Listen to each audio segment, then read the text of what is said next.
Well, to talk more about the rise of sexual assault cases in the United States military, I'm joined now by Jennifer Norris, a retired sergeant with the U.S. Air Force who was herself a victim of sexual abuse. Thanks for joining us. You're very welcome. Thanks for having me. You know, when we look at the story and we look at the information that's coming out right now, it's clear that there is something seriously wrong in the way these cases are reported in the U.S. military. What is wrong and how does one fix that? The biggest problem with the reporting is the fear of retaliation. The retaliation is real. The estimated 26,000 victims that have been sexually assaulted and raped, of that number, only 3,374 reported, and out of that number, only 238 were actually convicted. So it sends a loud and clear message to the other victims of this crime that if you do report, most likely nothing's going to happen.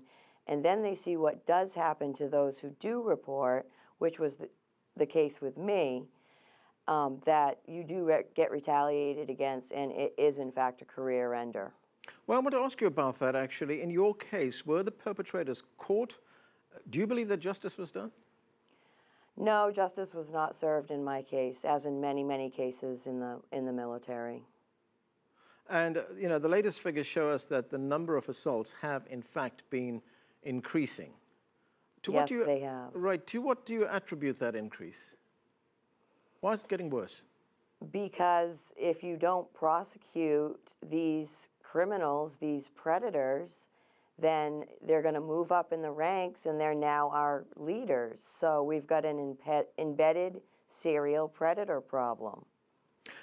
You know, what do you make of the fact that many of the people who've been charged, especially for cases we're hearing right now, are themselves were responsible for stopping sexual abuse in the military?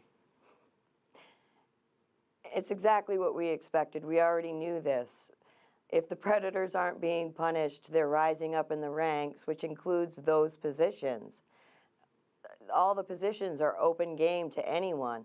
If they don't have a history of anything, which they usually don't because nothing ever gets reported, then they can get promoted to whatever position they want, including the Sexual Assault Response and Prevention Office. Right. What would you like to see being done? I mean, you just told us a moment ago that you don't believe that justice was served in your particular case. But here we have the president. He's announced that he wants new legislation. He's brought in his defense secretary. He's brought in the chiefs of the military. He's brought in Congress. He wants to see this legislation being passed. Is that going to be enough? Is that going to address the problem?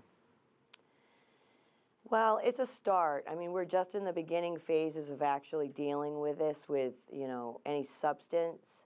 So there's two different things that are happening at the same time. There's the STOP Act, which has been proposed by Representative Jackie Speer, which would take reporting, investigation, and adjudication out of the chain of command, but it would also provide some civilian oversight to ensure that the military does the right thing.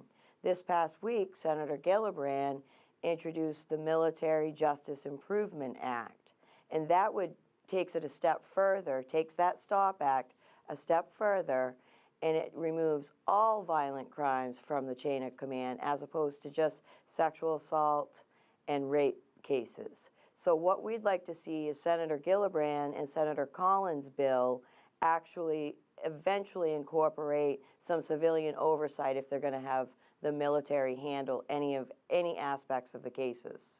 Ms. Norris, thanks for joining us. Jennifer Norris there talking to us from Jacksonville. You're welcome.